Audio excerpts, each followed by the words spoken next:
Hello, welcome back to the Evergreen RX. I'm your host, Hayden, licensed mental health therapist, Cancer Moon, and the first to get deep at any party.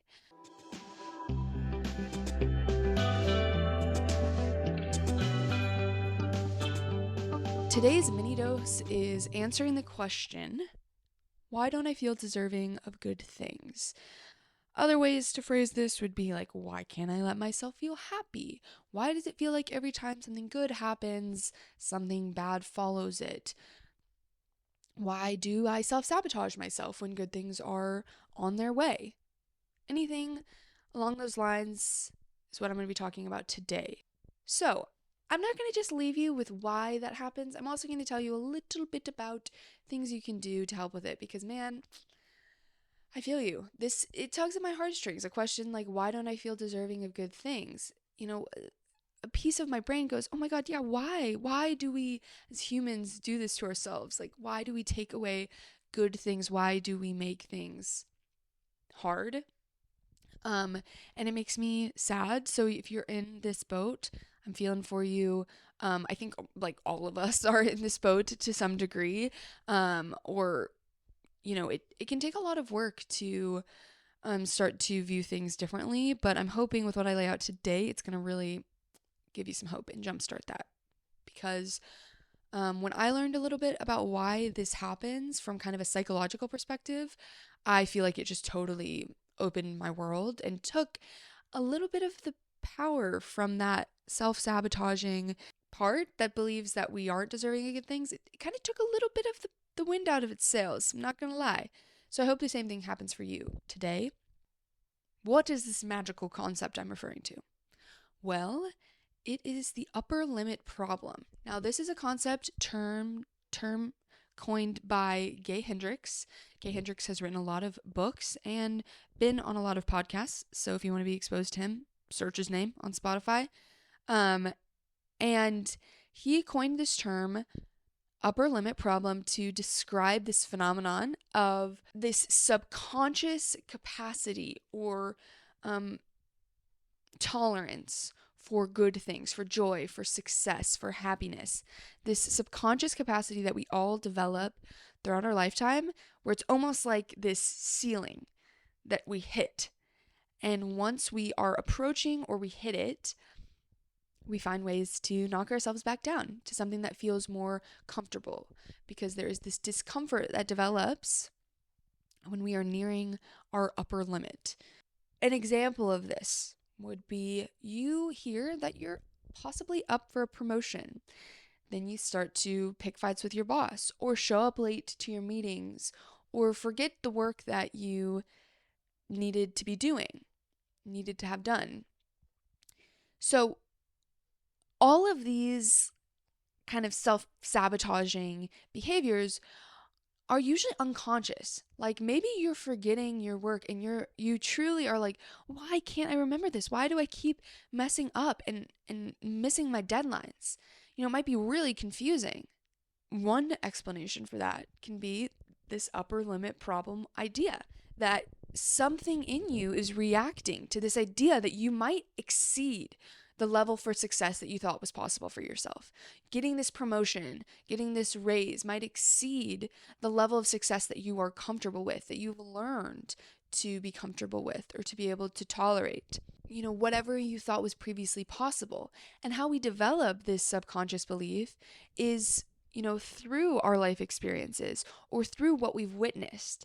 A big part of developing your upper limit can come from what you've seen your family members or caregivers achieve in their life. Maybe you grew up in a family that had a concept around, how much financial stability was possible. And you heard a lot of rhetoric and conversations around, money and always scraping by, never being able to feel fully comfortable, that disposable income is, just out of the realm of possibility. And this isn't a bad thing. I'm not trying to villainize these narratives that you possibly grew up with and then were instilled in you, because usually they come out of like really legitimate places, right? Like if your parents did grow up just trying to scrounge together what they could to support you. They were doing the best that they can. And that's a struggle that is very hard. And so you probably heard or picked up on the emotional charge behind having to live this way. But if your life is looking different and you want something different, or you're trying and you're working and you're achieving things that were thought to be previously impossible for you or for your family, you don't want to then self-sabotage based off of trying to kind of knock yourself back down to what's comfortable, what you were taught is possible. Other reasons for developing this upper limit problem can be that, when we're children, we're so open-hearted and loving and joyful. It flows naturally. And then we experience pain and we experience disappointment. And we start to associate pain and disappointment with joy and love. You got fantastic feedback as a kid on your science project, and you're so excited, and you're running home, and you run in the door and you say, "Mom, Mom, Mom, like, guess what I heard, and this is what happened." And you're just feeling so wonderful. And your mom ignores you, or she's busy, or she's distracted, and you're disappointed and you're deflated, and you think, ouch, that hurt. And somewhere inside of your brain, it starts saying, don't let yourself get that excited, because it's just going to hurt. Or none of that happens, and you got fantastic feedback on your science project, and you're running home, and you're so excited, and you trip, and you fall, and you scrape your knees. All of these things from whatever source, and we usually have many different sources, start to come in and influence our experience of good. It's not just this pure, open-hearted, joyous, wow, I'm going to feel this way forever, like when we're younger. If anybody's familiar with the movie Inside Out, the emotion balls, the memories that come out when she's younger, they're these pure memories of joy. And then it starts to be bittersweet. There's joy and there's sadness, and there's a mix. And what can result is developing something like the upper limit problem, that then we start to seep in more and more of the negative into joyous moments. Even before anything's happened, joy just doesn't feel as joyful. So basically, we start to distrust the good. We knock ourselves down before someone or something else can. So the upper limit problem is kind of like the theoretical basis behind this behavior. And then in reality, what it's made up of, how it expresses itself, is things like limiting beliefs or negative self-talk, or certain narratives that you develop for yourself, storylines about, what you're going to be able to achieve in your life. Maybe you're super passionate about marine biology and you would love to study it, but in your head you have this narrative that people like you don't study marine biology. They don't do that. So you don't pursue it. That would be an upper limit problem, because while that narrative feels really real and daunting, it is just a narrative. It is just a story you've told yourself, and now it's being expressed in a way that's changing your behavior. This is why we want to start to catch on to these narratives and the self-talk, because where they get really powerful is in our behavior and the choices that we make. And if a story, a set of beliefs that you just made up and had reinforced throughout your life to explain why bad things were happening, if that is limiting you from doing things that you really want to do in your life, then we've given it too much power.